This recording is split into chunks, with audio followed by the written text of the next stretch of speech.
Hello, आज हम पढ़ेंगे समांतर श्रेणी।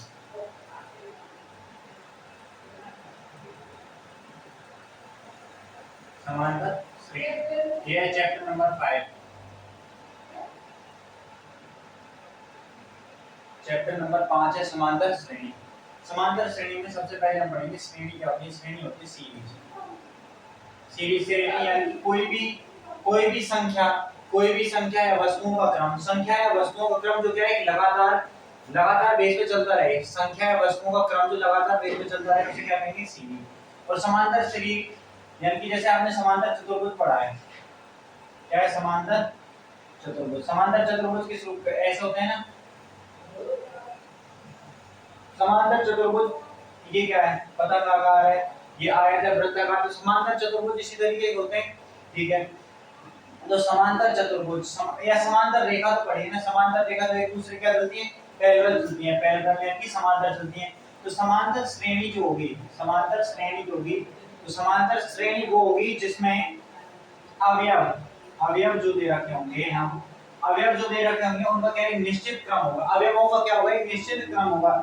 या तो वो अवयवों का निश्चित क्रम किस तरीके से होगा, या तो जो अवयव होंगे उनके जैसे ये है संख्या 5 7 9 15 20, अब इस तरीके से लिखी हुई है कोई भी संख्या, ठीक है। तो अवयवों का क्रम कोई क्या है, निश्चित क्रम होना चाहिए। क्या होना चाहिए, निश्चित क्रम। चलो 5 और 2 7, 7 2 9, इनका डिफरेंस जो है नहीं आ रहा, क्योंकि यहाँ पे डिफरेंस कितने का है, 6 का। यहाँ पे 2 का है, यहाँ पे कितने का है, 2 का है। अगर 2 2 का चलता जाता है तो एक ऐसी श्रेणी हो जाती है, एक समांतर श्रेणी हो जाती है। कैसी श्रेणी हो जाती है, समांतर श्रेणी हो जाती है। क्या हो जाती है, एक समांतर श्रेणी। लेकिन अब ये समांतर श्रेणी है क्या, नहीं, ठीक है। यानी कि एक ऐसी समांतर श्रेणी जिसके पहले पद प्रथम पद, एक ऐसी समांतर श्रेणी जिसके प्रथम पद, एक ऐसी श्रेणी जिसके प्रथम पद में कुछ जोड़कर या घटाकर, प्रथम पद में कुछ जोड़कर या घटाकर आगे के पद जो है, आगे के पद क्या कर दिए जा सके, बनाए जा सके। यानी कि एक ऐसी श्रेणी जिसके प्रथम पद में कुछ जोड़कर या घटाकर, एक ऐसी श्रेणी जिसके प्रथम पद में क्या करें, या तो कुछ ऐड करते हैं या क्या करते हैं, घटा दें। तो इस प्रकार जो श्रेणी बनेगी वो क्या कहलाएगी, समांतर श्रेणी कहलाएगी। तो समांतर श्रेणी जो है इसको हम एपी से दर्शाएंगे, एपी अरिथमेटिक प्रोग्रेशन यानी कि समांतर श्रेणी। अब क्या लिखेंगे इसको, सीधा एपी। अब कोई भी श्रेणी है तो उसके जैसे पद निर्धारित करने, क्या निर्धारित करने, पद निर्धारित करने। तो उन पदों को हम इस तरीके से लिखेंगे, जैसे पहले लिख दिया 3 5 7 9 11 13, इस तरीके से। तो बताइए समांतर श्रेणी है या नहीं। यहाँ पे 3 है, ये क्या है, प्रथम पद क्या है इसका, प्रथम पद है 3। अब 3 में क्या ऐड किया, 2 ऐड किया, क्या बना 5। 5 में क्या ऐड किया, 2। 7 में 2, 9 में 2 ऐड किया। यानी इस तरीके से +2 ऐड करते जा रहे हैं। तो ये कैसी श्रेणी बनेगी, एक समांतर श्रेणी। कैसी श्रेणी बनेगी, एक समांतर श्रेणी। यानी कि इसके प्रथम पद में निश्चित मान जोड़ के दूसरा पद आया, इस दूसरे पद में मान जोड़ा, तीसरा आया वही मान। यानी कि यहाँ पे जो इनका प्रथम पद का और द्वितीय पद का अंतर, यानी कि द्वितीय पद माइनस प्रथम पद, जो मान आए वही कैसा होना चाहिए, थर्ड पद। तृतीय पद माइनस द्वितीय पद, यानी कि दूसरे में से पहले घटा दें, तीसरे में से दूसरा, चौथे में से तीसरा, पांचवें में से चौथा, इस तरीके से क्रम बाय क्रम घटाते चलें। यानी कि 9 है, 9 में से 7 घटाएं, 7 में से 5, 5 में से 3 घटाएं, और इनका जो मान है यहाँ पे जो भी वैल्यू आए, वो दोनों क्या हो, बराबर हो। तो वो श्रेणी कैसी कहलाएगी, समांतर श्रेणी। और जो इनके बीच का जो अंतर आएगा, यहाँ पे जो अंतर आएगा उसको हम बोलेंगे सार अंतर। क्या बोलेंगे, सार अंतर, कॉमन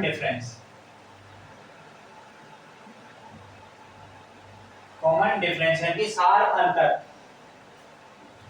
समांतर श्रेणी क्या होगी, किसी ऐसी श्रेणी जिसके प्रथम पद में कोई जोड़कर या घटाकर, कोई निश्चित मान जोड़कर या घटाकर, हम क्या करें, जोड़कर या घटाकर श्रेणी के अगले पद तैयार किए जा सके। यानी कि जोड़कर या घटाकर क्या किए जा सके, श्रेणी के अगले पद तैयार किए जा सके। तो कैसी श्रेणी बनेगी, समांतर श्रेणी।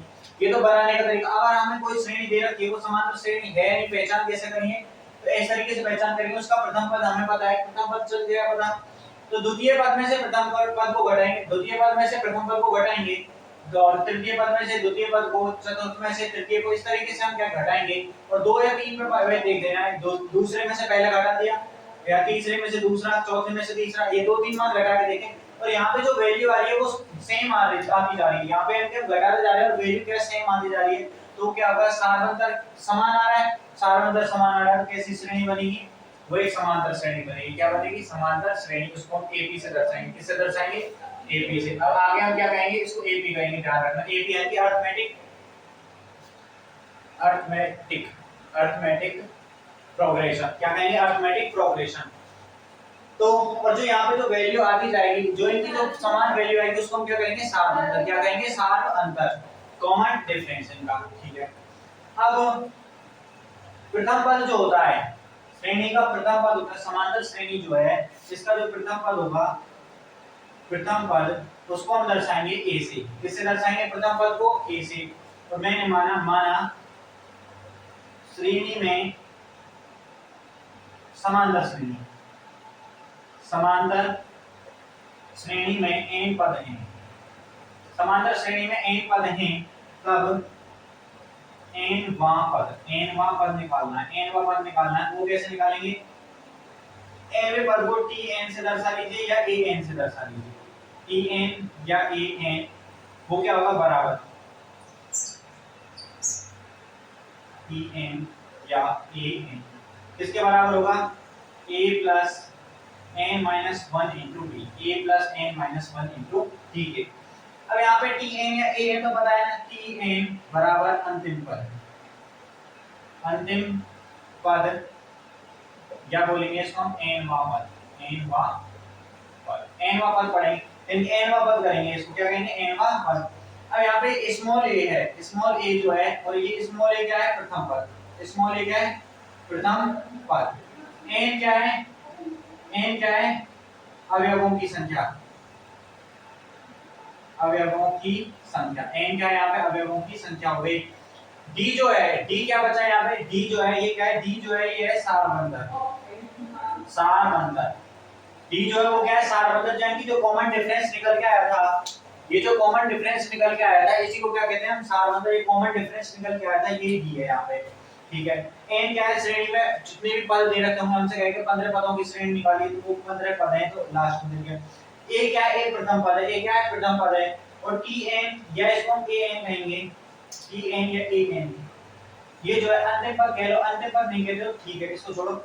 nवां पद क्या है, nवां पद, और इसको अंतिम पद जो लिखते हैं, अंतिम पद वो लिखते हैं हम l, स्मॉल l, अंतिम पद क्या लिखेंगे, l, अंतिम पद है l, l क्या है, अंतिम पद।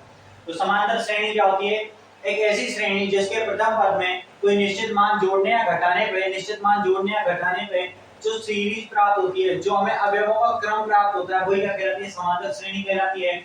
और समांतर श्रेणी की जांच कैसे करते हैं, क्या करेंगे, समांतर श्रेणी की जांच करने के लिए दूसरे पद में से पहले पद को घटाएंगे, तीसरे में से दूसरे को घटाएंगे, चौथे में से तीसरे को घटाएंगे, पांचवें में से चौथे को घटाएंगे, और इनका जो भी अंतर आ रहा है, जो भी डिफरेंस आ रहा है, वो क्या आ रहा है, समान आ रहा है, अंतर क्या आ रहा है, समान आ रहा है, तो कैसी श्रेणी है, समांतर श्रेणी है। और जो अंतर आ रहा है उस अंतर को क्या कहते हैं हम, सार अंतर, उस अंतर को क्या कहते हैं हम, सार अंतर कहते हैं, ठीक है।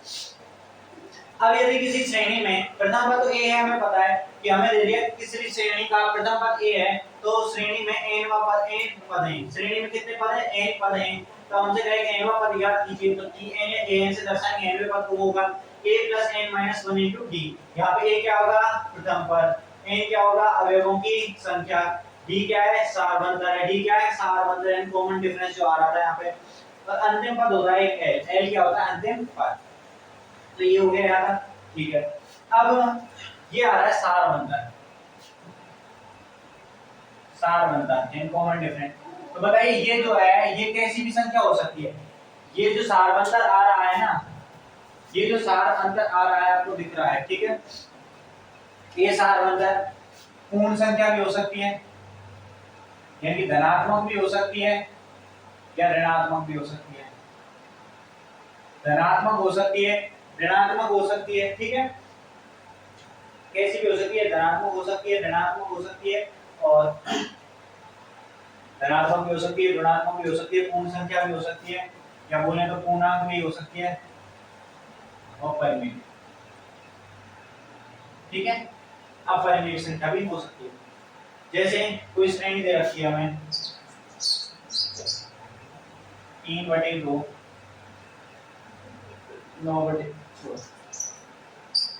तो सार अंदर क्या हो सकता है, पूर्ण संख्या भी हो सकती है, पूर्णांक भी हो सकता है, धनात्मक भी हो सकता है, ऋणात्मक भी हो सकता है।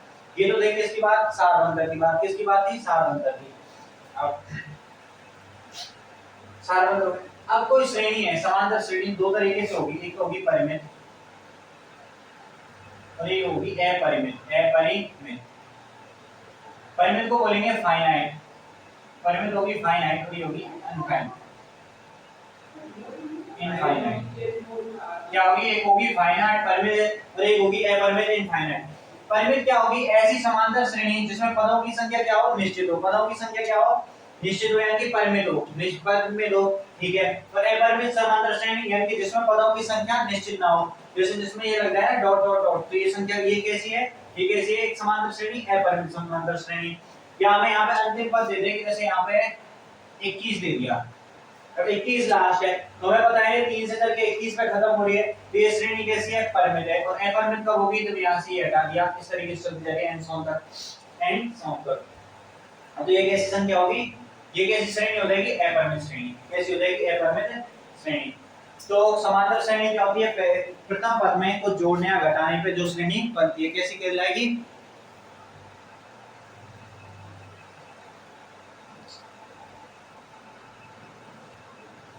तो ये तो गया समांतर श्रेणी के बारे में कॉमन सी बात। अब बात करते हैं समांतर श्रेणी के व्यापक पद की। व्यापक पद, तो समांतर श्रेणी का व्यापक पद क्या होगा, व्यापक पद जैसे कोई भी समांतर श्रेणी है कि n बराबर a plus n minus 1 into D, इस रूप की होगी, जहाँ पे an क्या है, n वा पद, a प्रथम पद, d क्या है यहाँ पे सारबंधक, और n क्या पदों की संख्या, ये क्या है, n वा पद, ये प्रथम पद, ये क्या है सारबंधक, और n क्या है पदों की संख्या, n क्या है पदों की संख्या, इस रूप का है, ठीक है। तो व्यापक पद जो होगा समांतर श्रेणी का nवां पद ज्ञात करने के लिए, तो हमसे कहेंगे nवां पद निकालना है, तो nवां पद निकालने के लिए ये क्या होगा, व्यापक फॉर्मूला, ये तो nवां पद निकालने के लिए। अब हमसे कहेंगे कि श्रेणी के n पदों का योग ज्ञात करना है, n पदों का योग ज्ञात करना है, क्या ज्ञात करना है, n पदों का योग, तो n पदों के योग को हम कहते हैं Sn, S यहाँ पे क्या होगा, sum of n number, sum of n number, तो Sn बराबर क्या होगा, n बटे 2 2a plus n minus 1 into D. ये क्या होता है, Sn का formula n upon 2 2a plus n minus 1 into D. ये क्या होगा, समांतर श्रेणी के n पदों का योग निकालने का, किसका, n पदों का योग निकालने का फॉर्मूला, ठीक है। अब देखिए, या इसको दूसरा भी एक ये होता है कि Sn बराबर अंतिम पद दे रखा हो, जब क्या दे रखा हो, अंतिम पद दे रखा हो, जिसको हम क्या कहते हैं, l, अंतिम पद को क्या कहते हैं, l दे रखा हो, तो होगा n upon 2 a plus l, a plus l। यहाँ पे जो l क्या है, l बराबर है अंतिम पद, l क्या है, अंतिम पद, l क्या है यहाँ पे, अंतिम पद, ठीक है। अब ये फॉर्मूला ठीक है, ये हमें याद है, n upon 2 2a plus n minus 1 into d, ठीक है, लेकिन Sn बराबर n upon 2 a plus l आ गया, ये l आया तो l की वैल्यू क्या है, तो l की वैल्यू यहाँ पे वही है जो इसकी है, ठीक है, यानी कि l की जगह हम ये रखें a plus n minus 1 into d, देखिए n upon 2 a plus l की जगह लिखेंगे हम a plus n minus 1 into d, और ये हो गया ब्रैकेट। अब जैसे ही हम इसको खोलेंगे तो n अपॉन 2 ये बचेगा a plus n minus 1 into D, into D, और a प्लस a क्या हो जाएगा, 2a plus n minus 1 into D, और n अपॉन में 2 आ गया। तो यहाँ पे जो a n की वैल्यू है, n वां पद जो होता है वही क्या होता है, अंतिम पद के बराबर होता है। अंतिम पद कहीं कहीं पे हमें दे रखा होगा कि n वां पद ये है, ये n वां पद जो आएगा वो अंतिम पद ही तो रहेगा उस श्रेणी का, क्या रहेगा, अंतिम पद ही रहेगा, बस वही है, ये यहाँ पे आ गया n पदों का योग का। Sn बराबर n upon 2 2a plus n minus 1 into d, n पदों का क्या है, योग है, n पदों का योग। तो ये क्या है, व्यापक पद यानी कि n वा पद, n वा पद निकालने का फॉर्मूला है। तो ये क्या है, n वा पद निकालने का फॉर्मूला है, और ये क्या है, n पदों के योग, n पदों का योग।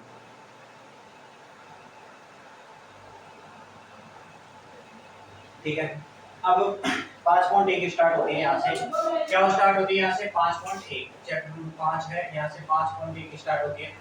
देखो क्वेश्चन नंबर पहले का पहला है, क्या कह रहा है, प्रत्येक किलोमीटर के बाद टैक्सी का किराया, प्रत्येक किलोमीटर के बाद टैक्सी का किराया जो है, जबकि टैक्सी का किराया यहाँ तक छोड़, जबकि प्रथम किलोमीटर के लिए, प्रथम किलोमीटर को हम क्या करेंगे, एक प्रथम पद की तरह मानेंगे।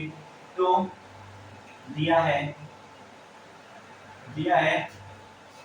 प्रथम पद, इसको क्या करेंगे हम, प्रथम पद की तरह रखेंगे। प्रथम पद क्या दे रखा है हमें, 15, प्रथम पद क्या दे रखा है, 15 रुपए, 15 रुपए। ये क्या है, हमें हमसे कह रहा है कि प्रथम किलोमीटर के लिए, तो प्रथम किलोमीटर के लिए दे दिया, प्रथम पद ले लिया, हम क्या करेंगे, इसको प्रथम पद की तरह यूज करेंगे। और प्रत्येक अतिरिक्त किलोमीटर के लिए, अतिरिक्त किलोमीटर क्या है, अतिरिक्त किलोमीटर को हम सारवंतर की तरह यूज करेंगे, क्या करेंगे, सारवंतर। अतिरिक्त किलोमीटर यानी कि 1 किलोमीटर चली तो 15, उसके बाद दूसरे किलोमीटर के लिए कितना हो जाएगा, 8 रुपए अलग से, 8 रुपए अलग से है। यानी कि अतिरिक्त किलोमीटर जो आ रहा है, जैसे 1 किलोमीटर अतिरिक्त चला तो 8 रुपए बढ़ जाएगा, फिर और आगे चला तो 8, और इस तरीके से 8 रुपए बढ़ते जाएंगे। तो हमें आने के प्रथम पद हो गया, इसको क्या लिखेंगे हम, ए, क्या कर सकते हैं, ए। अब a1 लिख दीजिए, a या a1 लिख दीजिए, जब हमें ज्यादा पद निकालने हो तो इसको a1 लिख देंगे। a2 क्या आएगा, a2 आएगा इसमें जोड़ने में 15 प्लस 8 यानी कि कितना आ गया, 23, ये क्या आ गया a2। a3 जो आएगा वो क्या आएगा, अब 15 में 8 नहीं जोड़ेंगे, जो आया है उसमें 8 जोड़ेंगे, 23 है इसमें क्या जोड़ेंगे 8, 23 और 8 कितना हो जाए, 8 3 11 31। अब a4 निकालना है, a4 क्या निकलेगा 31 में, अब किसमें जोड़ेंगे 31 में 8, 31 और 8 कितना हो गया 39। ये तो हो गया क्या, a1 आ गया, a2 आ गया, a3 a4, इस तरीके से श्रेणी चलती जाएगी, ठीक है। तो a1 क्या है, तो an यानी कि श्रेणी जो निकल के आ रही है वो निकल के आ रही है क्या, 15 23 31 39 डॉट इस तरीके से क्या आती है, जब ये निकल जाएगी ये श्रेणी प्राप्त हुई, ये हमें क्या प्राप्त हुई, एपी, ये हमें क्या एक श्रेणी प्राप्त हुई, ठीक है। अब ये जो श्रेणी प्राप्त हुई ये हमें पता नहीं एपी है या नहीं है, ये क्या हमें एक श्रेणी प्राप्त हुई, ये समझो। अभी क्या है, नॉर्मल श्रेणी प्राप्त हुई है हमें। अब ये नॉर्मल श्रेणी प्राप्त हुई है, अब ये पर में ये समांतर श्रेणी है या नहीं है, क्वेश्चन में ये पूछा समांतर श्रेणी है या नहीं है, तो कैसे निकालेंगे, a2 a1 कीजिए, a2 a1 कीजिए, कितना निकलेगा 23, 23 माइनस 15 करेंगे, 23 माइनस 15 कितना निकल जाएगा 8। a3 a2 कीजिए, a3 a2, a3 a2 यानी कि 31 माइनस के 23 करेंगे तो कितना निकल जाएगा 8। ऐसे ही a4 a3 करेंगे, a4 की वैल्यू क्या है 39, a4 का मान कितना है 39, 39 में से 31 घटाएंगे कितना बचेगा 8। ये सभी मान समान आ रहे हैं, सभी मान समान आ रहे हैं, तो हम कहेंगे कि ये श्रेणी जो है अतः यह श्रेणी एपी है।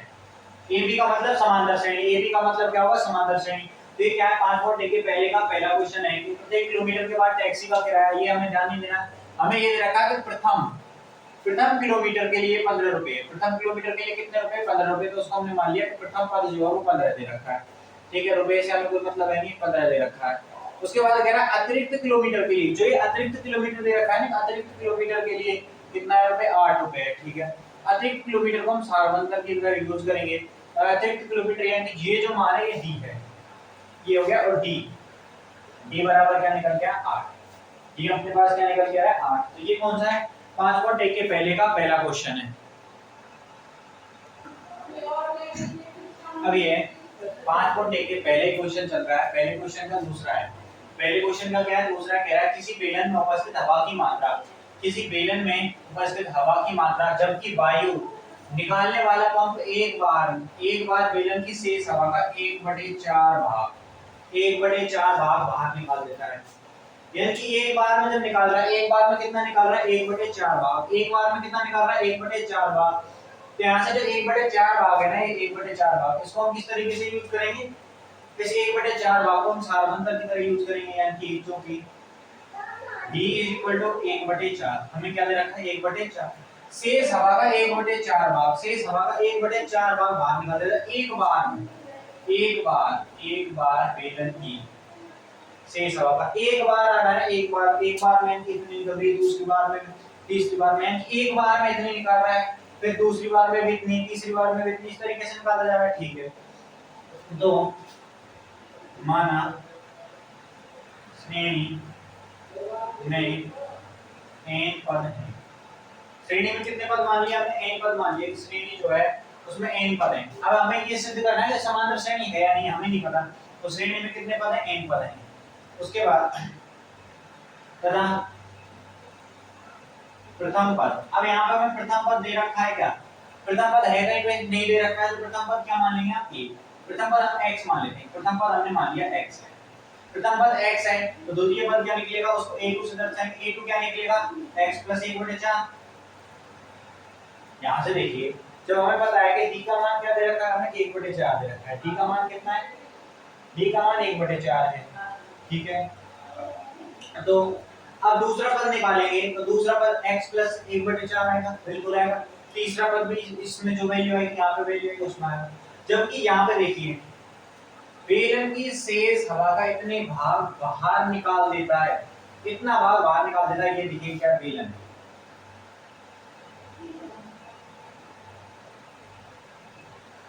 ये क्या एक बेलन है। ठीक है, ये बेलन है। इस बेलन में कह रहा है कि हवा भरी हुई है। इसमें क्या भरी हुई है? हवा भरी हुई है कंप्लीट में। एक बार में 1/4 भाग निकाल दिया, एक बार में 1/4 भाग बाहर निकाल दिया, तो ये जगह खाली हो गई ना, ये जगह खाली हो गई। फिर दूसरी बार में निकाला, फिर तीसरी बार में धीरे धीरे करके ये बेलन से हवा बाहर निकालता जा रहा है। ठीक है, ये ऐसे मानिए इस बेलन में पानी भरा हुआ, क्या भरा हुआ? पानी भरा हुआ है। उसको एक बार में 1/4 भाग इस तरीके से बाहर निकालते इसको क्या कर रहा है? बाहर निकाल रहा है। तो बाहर निकाल रहा है, तो बताइए इसमें कमी हो रही है, वृद्धि हो रही है? कमी हो रही है, वृद्धि हो रही है? कमी हो रही है ना, क्या हो रही है? कमी हो रही है। जब बाहर निकालेगा तो कमी होगी ना, बाहर निकालने पे कमी होगी। तो यहाँ पे किसका साइन आएगा? माइनस का। ये ध्यान रखना है। यहाँ पे ये कि बाहर निकाल देता है, बाहर निकाल देता है, तो x - 1/4, x - 1/4। यहाँ से करेंगे एलसीएम लेंगे, कितना आ गया? 4। तो यहाँ से 4x - 1, 4x - 1/4 ये आ गया। अब ये भी ठीक है, लेकिन क्या कह रहा है? शेष हवा का 1/4 भाग, 1/4 भाग। हमारे पास x हवा है, पहले पद में x हवा है, तो इस x हवा का कितना भाग निकालेगा? 1/4। x हवा का कितना भाग निकालेगा? 1/4। यहाँ से 1/4 इस x हवा का। ये एक बार में बता देता, लेकिन बार-बार आपको बताया जिससे आप भाषा को हवा का 1/4 भाग, 1/4 भाग निकाल रहा है। तो हमें प्रथम पद है कि पहले हवा x है, इस बेलन में टोटल x हवा है, तो एक बार में कितना निकालेगा? 1/4x, 1/4x कितना निकालेगा? 1/4x। तो यहाँ से 4x - x कितना हो गया? 3x/4। और अपने पास कितनी हवा है? 3x/4। कितनी हवा है? 3x/4। अब इसमें से निकालेगा, ये द्विपद निकालेंगे, तो वो कितना आएगा? 3x/4 - 1/4x, -1/4x। ठीक है, एलसीएम निकालेंगे, वही 4 आएगा। तो 3x - x बराबर कितना आएगा? 2x/4 आ गया। अब यदि हम चौथा पद निकालते हैं, जरूरत नहीं है कि निकाल लो, तो 2x/4 - 1/4x आएगा, बिल्कुल आएगा। ठीक है, तो 4 एलसीएम आ गया। यहाँ से 2x - x, तो कितना बचेगा? x/4, x/4। तो हमें ये मान प्राप्त है। यदि हम पहला पद x मान लें, तो दूसरा 3x - 4, 2x - 4, x - 4, इस तरीके से आगे जाते जाएंगे। क्योंकि मैंने पहले बता दिया था कि परिमेय रूप में भी आ सकता है। 1/4 परिमेय संख्या बिल्कुल है ना।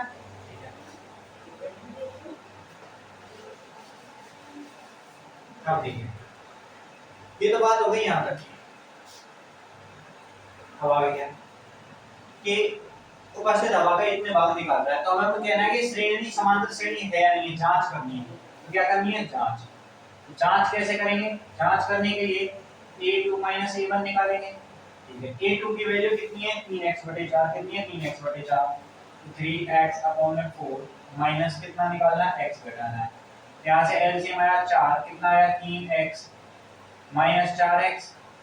3x में से 4x गए तो माइनस के x/4, माइनस के x/4। ये तो आ गया इसका मान। ठीक है, अब हम क्या ये जो है ये डी की तरह हम क्या कर रहे हैं, केवल यूज कर रहे हैं, क्या कर रहे हैं, यूज कर रहे हैं, क्या कर रहे हैं, यूज कर रहे हैं। अब दूसरा है a3 माइनस a2 करेंगे, a3 माइनस a2, a3 की वैल्यू 2x बटे 4, 2x बटे 4 माइनस इसकी वैल्यू 3x बटे 4, 3x बटे में 4, ठीक है। यहाँ पे कितना आ गया 4, तो 2x में से x गया तो माइनस के x बटे 4, क्या निकल गया यहाँ पर माइनस के x बटे 4, माइनस के x बटे 4,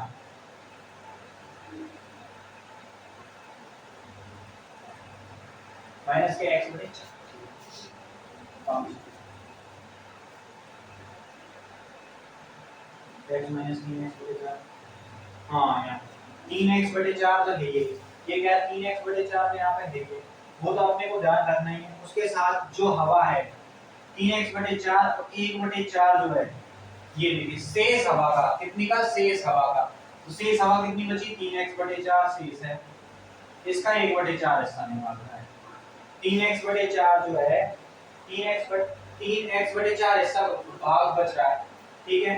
तो अगला बार जो है वो 3x बटे 4 आएगा, ये 3x बटे 4 देखिए, देखिए ये 3x बटे में 4 और इसका भी 1 बटे 4 शेष हवा का, सब यहाँ से शेष हवा का कितना निकाल रहा है 1 बटे 4, तो शेष हवा का 1 बटे 4 निकालेगा तो 4 और 4 16 एलसीएम आएगा, यहाँ से इसको काटेंगे क्या आएगा 16 आ गया, यहाँ से एलसीएम आ गया 16 और यहाँ पे 16 आएगा तो 4 दिया 12x होगा, कितना होगा 12, 4 दिया 12, 4 बार जाएगा 4 दिया 12x और यहाँ 16 से माइनस के 3 माइनस के 3x, तो ये कितना बचेगा 9x बटे 16, 9x बटे में 16, 9x बटे 16। अब यहाँ से करेंगे तो ये कितना है 9x बटे 16, 9x अपॉन में 16 और यहाँ से घटाएंगे तो कितना आएगा, एलसीएम एलसीएम आएगा 16, तो 9x आया यहाँ से माइनस 4 का 4 आ गया, 4 दिया 12, 9 में से 12x गए तो कितना बचा माइनस के 3x अपॉन में 16। तो ये जो माइनस 3x अपॉन 16 है बराबर है क्या माइनस के x अपॉन में 4 की, नहीं है ना, ये श्रेणी समांतर श्रेणी नहीं है, अतः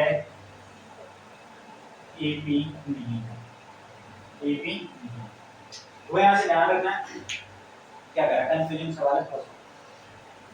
एक बार बेलन की शेष हवा का 1/4 भाग क्या कर देता, बाहर निकाल देता है, 1/4 भाग बाहर निकाल रहा है, ठीक है। हमने मान लिया n पद श्रेणी में, हमें नहीं पता, पहला पद x मान लेते हैं हम, कोई भी क्या मान लिया x हवा है, यानी कि हमने मान लिया उसमें x हवा है, x हवा है तो 1/4 हिस्सा निकाल रहा है, तो उस x हवा का 1/4 हिस्सा किसका निकाल रहा है, x हवा का, कितने का, x हवा जो मानी उस x हवा का 1/4 निकाल रहा है, ठीक है। यहाँ पे अब कितनी बची 3x - 4, 3x तो कह रहा है बिल शेष हवा का 1/4 भाग, तो शेष कितनी बची 3x/4, इसका 1/4 यही तो होगा ना, इतना निकाल रहा है, क्योंकि यहाँ पे देखिए हमने x मानी थी तो 1/4 पे x कर लिए, और यहाँ पे 3x/4 हवा है तो 3x/4 पे 1/4, अब 9x/16 इस 9x/16 का 1/4 भाग लेंगे, कितना लेंगे 1/4 भाग लेंगे, तब यहाँ से करेंगे, तो समांतर श्रेणी में नहीं है। ये कौन सा है 5 देखिए पहले का दूसरा क्वेश्चन है, क्या पहले का दूसरा क्वेश्चन। अब ये क्वेश्चन है पहले का 5 के पहले का कौन सा क्वेश्चन है, तीसरा क्वेश्चन, क्या कह रहा है प्रत्येक मीटर की खुदाई के बाद एक कुआं खोदने की आई लागत, प्रत्येक मीटर की खुदाई के बाद एक कुआं जो है, एक कुआं खोद रहे हैं, क्या खोद रहे हैं कुआं, जैसे ये मान लीजिए क्या कोई कुआं है, इसको क्या कर रहे हैं खोद रहे हैं, धीरे धीरे गड्ढा करते जा रहे हैं, तो पहले यहाँ पे था, पहले ये समतल था, उसके बाद ये हुआ, फिर उसके बाद ये वाली स्थिति है, फिर ये वाली स्थिति है, ऐसे हम क्या करते जा रहे हैं नीचे की तरफ जाते जा रहे हैं, क्या करते जा रहे हैं नीचे की तरफ जाते जा रहे हैं, ठीक है।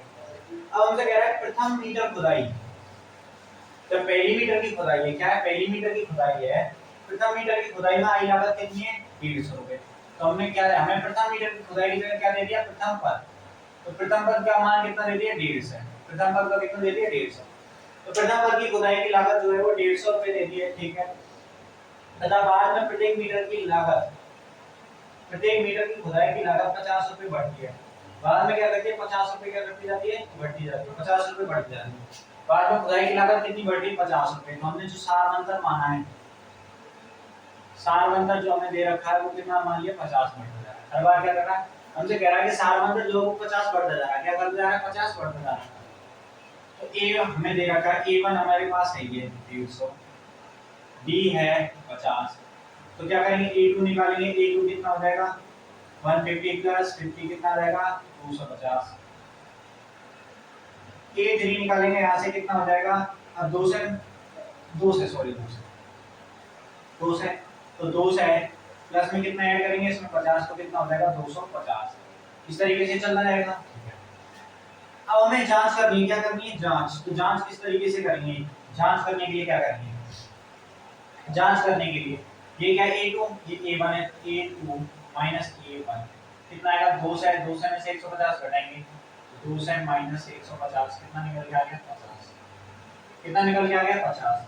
अब याद करेंगे हम a3 माइनस a2 क्या करेंगे a3 minus a2 a3 minus a2 करेंगे ठीक है। वो निकालेंगे तो वो कितना आएगा 250 में से 2 से घटाएंगे तो 250 माइनस 200 तो कितना बचेगा 50। कितना बचेगा 50।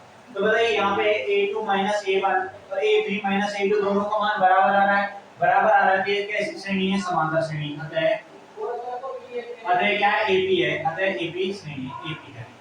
अतः जो दी गई श्रेणी है वो कैसी है AP श्रेणी है। दी गई श्रेणी जो है यहाँ पे देखिए क्या कर रहा है, एक कुआं खोद रहे हैं तो प्रति मीटर जितना हम कुआं खोदते हैं ना उतने की हमें कह रहा है कि प्रथम पद में यानी पहली मीटर की खुदाई में ये कुआं है, ये पहले समतल है, समतल है ठीक है। यहाँ से हम 1 मीटर नीचे गए, 1 मीटर नीचे जाने पे अब इतना गड्ढा हो गया। इस गड्ढे में हमें जो खर्चा आया वो आया 150 का, पहली बात में। फिर उसके बाद कह रहा है अगले 1 मीटर में, अगले 1 मीटर में जो खर्चा बढ़ता है बढ़ेगा ना वो 50 बढ़ेगा, फिर अगले 1 मीटर में 50 बढ़ेगा, फिर अगले 1 मीटर में 50 बढ़ता जाएगा। इस तरीके से बढ़ता जाएगा 50 क्योंकि पहले मीटर में हमें 150 है, उसके बाद 50 बढ़ता जाएगा। तो ये श्रेणी समांतर है या नहीं है, ये बताइए समांतर श्रेणी है या नहीं है। ये कैसी श्रेणी है, समांतर श्रेणी ठीक है। ये तो था आपका तीसरा क्वेश्चन, ये था पहले का तीसरा था। अब पहले का चौथा देखिए। हाँ अब पहले का चौथा देखिए। पहले का चौथा कह रहा है खाते के प्रत्येक वर्ष का मिश्र धन, खाते के प्रत्येक वर्ष का मिश्र धन, मिश्र धन जो होता है, मिश्र धन क्या होता है, मिश्र धन होता है मूलधन प्लस ब्याज, मूलधन प्लस ब्याज। यानी कि हम किसी को कुछ रुपए उधार दे देते हैं, जैसे हमने कह दिया कि राम श्याम से 10,000 रुपए उधार लेके गया। कितने रुपए, 10,000 रुपए उधार लेके गया और कितने के ब्याज पे ले गया, 2 के ब्याज पे। कितने के ब्याज पे, 2 के ब्याज पे। तो 2 के ब्याज पे 10,000 में हर महीने कितने मिलेंगे, 200 रुपए, 200 रुपए हर महीने। ये क्या होगा, ऐड होगा। ये क्या होगा, इसका ब्याज। ये क्या होगा, ब्याज। तो मूलधन प्लस ब्याज जो है वो क्या कहेगा, मिश्र धन क्या होगा, मूलधन प्लस में ब्याज, मूलधन प्लस में ब्याज। अब आगे बात करते हैं। जबकि 10,000 की राशि पे 18% की दर से चक्रवृद्धि ब्याज है। चक्रवृद्धि ब्याज का मतलब समझिए, चक्रवृद्धि ब्याज,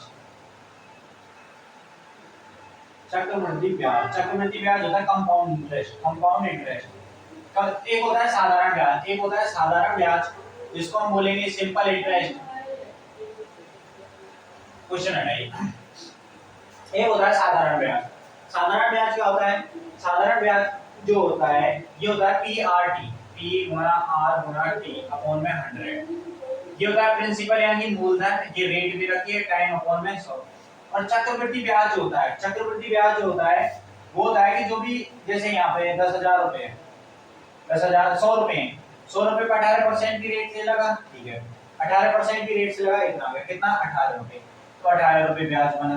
फिर अब की बार जो ब्याज लगेगा, पहले 100 रुपए का गिना था, लेकिन अब की बार जो ब्याज गिना जाएगा वो 118 के 18% यानी पहले 100 पे गिना गया था 18% की रेट से। और जो परसेंट हटाते हैं ना जब हम बटे में 100 लगाते हैं, उसको छोड़िए आप प्लीज समझिए। पहले 100 रुपए पे 18% की रेट से 18 रुपए ब्याज आया, तो अब 100 रुपए पे तो ब्याज लगेगा ही लगेगा। अब ये 18 रुपए आए ना, इन पे भी ब्याज लगेगा, वो कहलाता है चक्रवृद्धि ब्याज। यानी जो ब्याज आता रहेगा उस ब्याज पे भी ब्याज चलेगा, उसको क्या कहेंगे हम, चक्रवृद्धि ब्याज। और साधारण ब्याज जो एक बार लगता है, यानी जो प्रिंसिपल है प्रिंसिपल पे लगता रहेगा, चाहे कितनी रेट हो, कितना ही टाइम के हो, ठीक है। अब कह रहा है खाते में प्रत्येक वर्ष, जबकि हमारे से 10,000 रुपए की राशि उधार ली गई, कितने रुपए की, हमसे कह रहा है 10,000 रुपए की राशि उधार ली है, यानी प्रिंसिपल जो दे रखा है वो 10,000 रुपए दे रखा है। 10,000 रुपए की राशि उधार ली है, रेट जो दे रखी है वो 18% है। रेट कितनी दे रखी है, 18% की दर पे, अच्छा 8%, 8% की वार्षिक दर पे, 8% की वार्षिक दर पे चक्रवृद्धि ब्याज जमा की जाती है। तो चक्रवृद्धि ब्याज की जाती है। जो ये प्रिंसिपल है ये हमें क्या दे रखा है, ए दे रखा है। प्रिंसिपल क्या दे रखा है, ए बराबर क्या हो जाएगा यहाँ से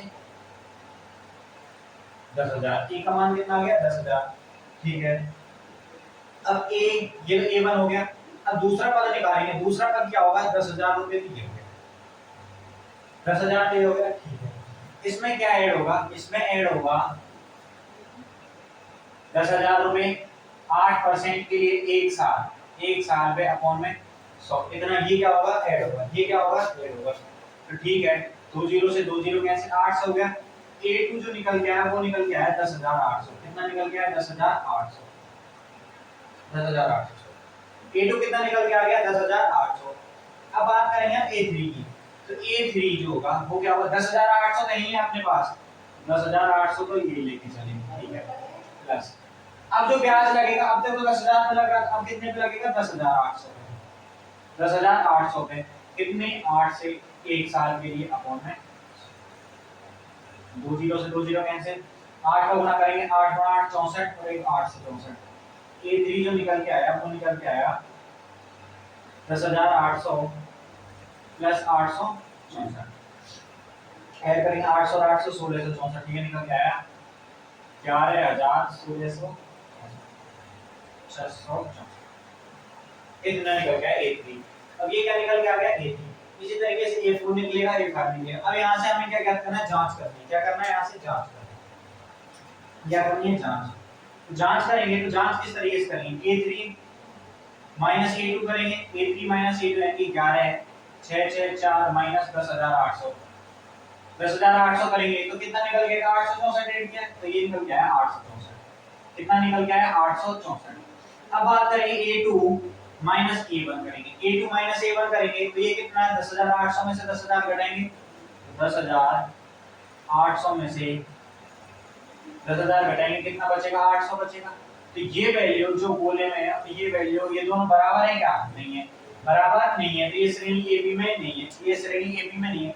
जब भी बात करें चक्रवृद्धि ब्याज की, किसकी, कंपाउंड इंटरेस्ट, चक्रवृद्धि ब्याज की बात करें तो कभी भी ये समांतर श्रेणी में नहीं है। और बात करें सिंपल इंटरेस्ट की यानी साधारण ब्याज पे, तो वहां पे हमेशा क्या रहेंगी, समांतर श्रेणी में रहेगी। यदि चक्रवृद्धि ब्याज की बात करें तो ये समांतर श्रेणी में नहीं रहेंगी। और बात करें किसकी, कंपाउंड सिंपल इंटरेस्ट की, साधारण ब्याज की भी हमेशा AB में रहेगी। क्यों, क्योंकि सिंपल इंटरेस्ट पे जो हमें वैल्यू पहले पद में दे रखी है उसी पे ब्याज लगता जाएगा, उसी पे ब्याज लगता जाएगा।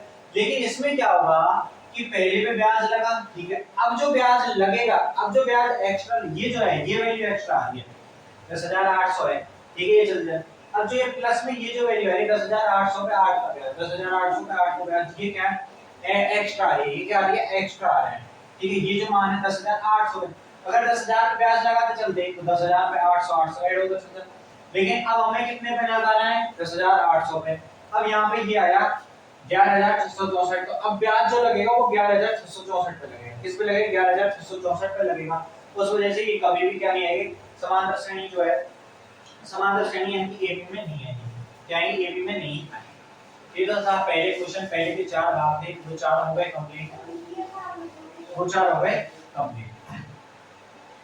अगला देखें, अब है क्वेश्चन नंबर दूसरा जो है, क्वेश्चन नंबर दूसरा दे रखा, पढ़िए क्या कह रहा है कि दी हुई AP के प्रथम 4 पद हैं जबकि पहला पद और सारबंधर दे रखा है। फिर क्या हमें 4 पद निकालने हैं AP के, कितने 4 पद निकालने हैं, 4 पद ज्ञात करने हैं हमें। A1 दे रखा है, पहला पद क्या दे रखा है, पहला पद दे रखा है A बराबर पहला पद जो दे रखा है वो दे रखा है 10, पहला पद कितना दे रखा है 10, और हमें सारबंधर कितना दे रखा है D जो दे रखा है वो दे रखा है, ठीक है। पहला पद भी 10 दे रखा है, पहला पद भी 10 दे रखा है, सारबंधर भी 10 दे रखा है। और क्या कह रहा है हमसे, कह रहा है कि हमें क्या निकालने हैं, पहले 4 पद निकालने हैं। AP के क्या करने हैं, पहले 4 पद निकालने हैं, तो पहले 4 पद निकालने हैं, ठीक है। हमें A का मान दे रखा है प्रथम पद ये और सारबंधर ये, तो मैं मान लेता हूं कि A1 बराबर कितना है 10। अब A2 निकालूंगा मैं, A2 निकालने के लिए क्या करूंगा, इस 10 में D को ऐड करूंगा तो 10 में 10 ऐड किया कितना आ गया 20, कितना आ गया 20। अब A3 निकालना है, A3 किस तरीके से निकालेंगे A3, जब हम A3 निकालेंगे तो इस 20 में ऐड करेंगे, आपके पास 20 में क्या ऐड किया 10, तो कितना निकल के आ गया 20। ऐसे ही A4 निकालेंगे तो A4 कितना हो जाएगा 30 प्लस में 10 कितना आ गया 40। ये क्या हो गए, इस श्रेणी के पहले 4 पद हो गए, पहला पद, दूसरा, तीसरा, चौथा, पहले चार पद निकल आए, ठीक है। ये तो था इसके लिए। ए बी के पहले चार पद निकालने, क्या करने, पहले चार पद निकालने।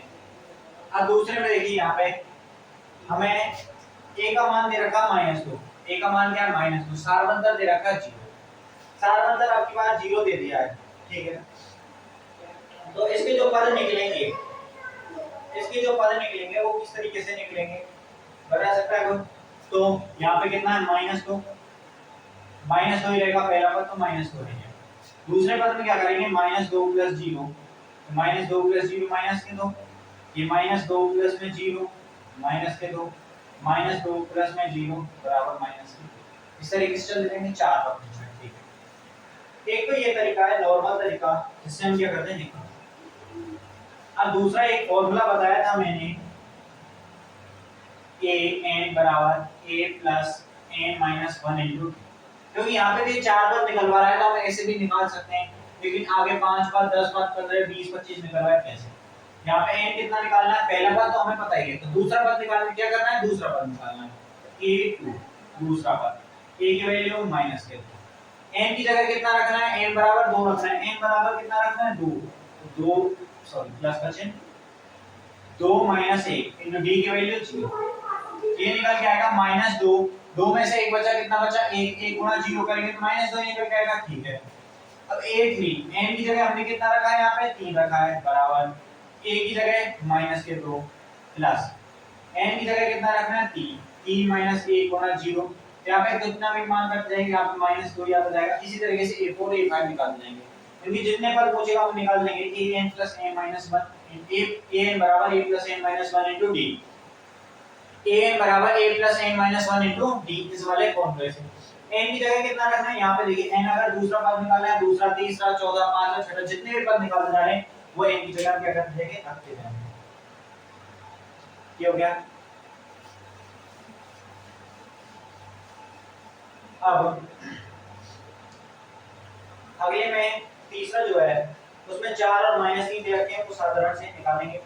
चौथा जो है, चौथे में क्या कह रहा है, a बराबर -1, b बराबर a बराबर -1, b बराबर दे रखा है 1/2। तो पहले वही चार पद निकालने, ये a1 मान लिए a1 है, a2 निकालेंगे तो a2 बराबर -1 + 1/2, तो 2 -1/2 हो जाएगा, -1/2, ठीक है।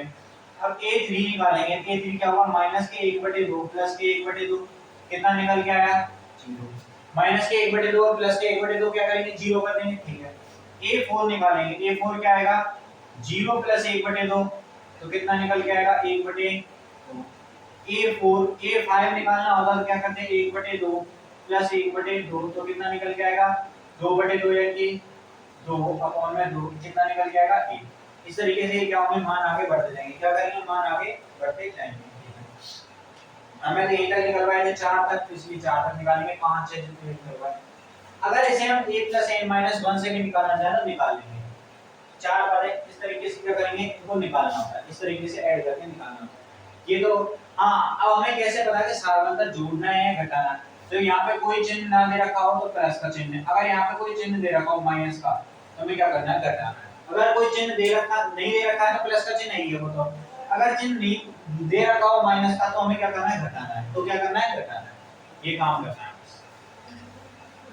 और n बराबर a + n - 1 into d में जो है, ये n बराबर a + n - 1 into d जो है, अब यहाँ पे d की यदि वैल्यू माइनस में दे रखी है ना, d की यहाँ पे माइनस ही रखना है, d का मान जो रखना है वो क्या रखना है, माइनस ही रखना है, ठीक है। जैसे अब ये में दे रखा है a बराबर माइनस में, चलो कर देते हैं, d बराबर माइनस के 1.25 और d जो दे रखा है, d बराबर क्या दे रखा है, माइनस के 0.25 माइनस 0.25, ये दे रखा है। तो यहाँ से ये a1 है, a2 निकालेंगे, a2 कितना आएगा माइनस के 1.25 माइनस, अब कितना होगा माइनस 0.25, माइनस चिन्ह माइनस करेंगे तो 1.25 भी माइनस का है, 0.25 भी माइनस का है, दोनों ऐड होकर कितना बनेंगे माइनस के 1.50। अगर जिसको समझ नहीं आ रहा वो ऐसे कर लीजिए, 1.25 है यहाँ पे 0.25 है, तो 5 और 5 10, 2 4 और 1 5 और 1 का 1.50। अब a3 निकालेंगे, a3 क्या होगा माइनस के 1.50 जो दे रखा है 1.50, इसमें से क्या करेंगे माइनस 0.25 करेंगे माइनस के 0.25।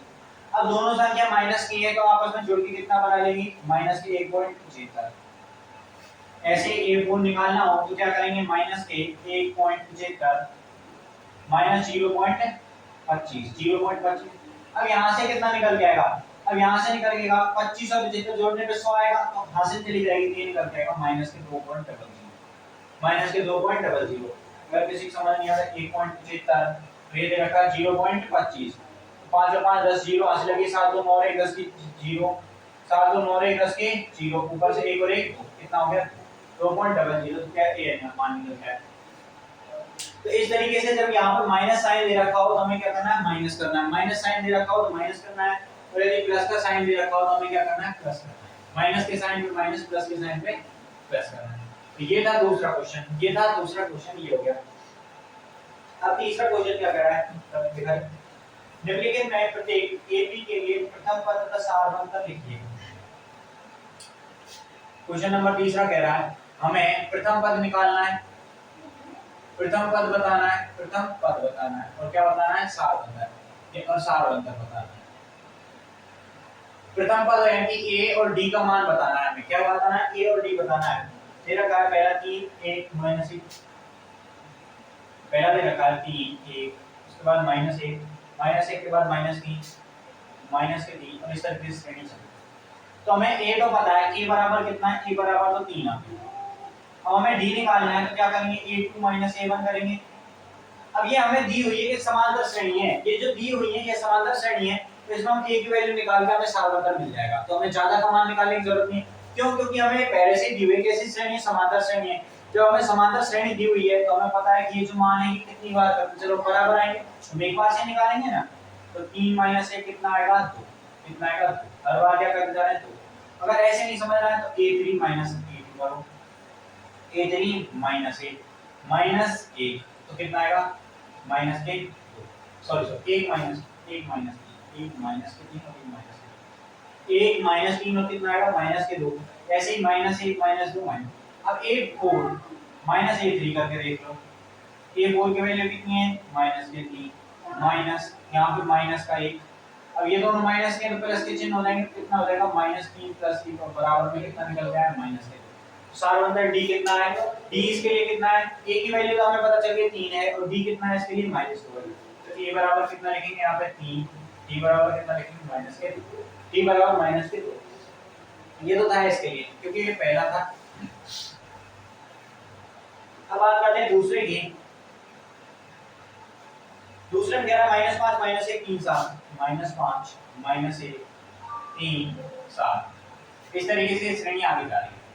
a तो हमें पता चल गया a तो है -5, d निकालना है तो d क्या होगा a2 माइनस a1 के बराबर होगा। a2 की वैल्यू कितनी है -1, a2 की वैल्यू कितनी है -1 माइनस माइनस के 5, ये वैल्यू आएगी -1 माइनस माइनस प्लस के 5 -1 प्लस 5 करेंगे कितना निकल के आएगा 4, कितना निकल के आएगा 4। अगर यहाँ पे माइनस माइनस और प्लस ऐसे वैल्यू आ जाए तो आपको माइनस में अगर दिक्कत आ रही है यहाँ से निकाल सकते हैं, 7 में से 3 घटा देंगे, 7 में से 3 घटाएंगे कितना आएगा 4 आएगा। तो वही हमारा क्या है डी है। तो डी का मान a का मान कितना है इसके लिए -5, a का मान कितना है -5 और d का मान कितना निकल के आएगा 4, d का मान 4 निकल के आएगा। ये कौन सा है तीसरे का दूसरा है। अब अगला क्वेश्चन है वो है 1/3 5/3 वाला।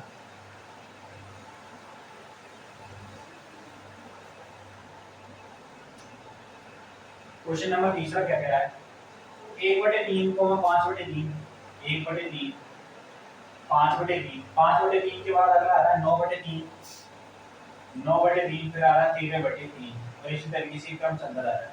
ये क्या क्रम चलता जा रहा है। तो हमसे कह रहा है a का मान कितना है यहाँ से 1/3। अब d का मान निकालना है तो d का मान जो निकल के आएगा वो क्या निकल के आएगा a2 a1। तो करिए तो 5/3 माइनस के 1/3 करेंगे तो कितना निकल के आएगा 3 एलसीएम आ गया दोनों का। तो 5 आएगा यहाँ पे 5 माइनस के 1 5 में से 1 गए तो कितना बचा 4 बटे में। तो 4/3 जो निकल के आया वो क्या निकल के आया यहाँ पे d। तो d का मान कितना 4/, या वैसे भी देख सकते हो 3 3 तो लेस सेम रहेगा। तो 13 में से 9 गए तो 4 9 में से 5 गए 4 5 में से 1 गए तो 4 तो ये लेस सेम है। तो निकालने की हमें वैसे भी जरूरत नहीं क्योंकि हम डायरेक्ट बता सकते हैं। तो कितना आएगा 4/3, कितना आएगा 4/3।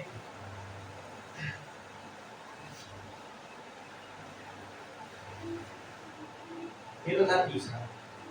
अब चौथा है 0.6, 0.6, उसके बाद 1.7, 2.8, 1.7, 2.8, इस तरीके से इससे चलता है। ए की वैल्यू कितनी है 0.6, ए की वैल्यू कितनी है 0.6, तो डी का मान निकालना है। डी का मान कितना निकलेगा 1.7 में से क्या घटाएंगे 0.6, 1.7 में से 0.6 घटाएंगे तो 7 में से 6 गया तो 1 और 1 में से 0 गया तो 1.1।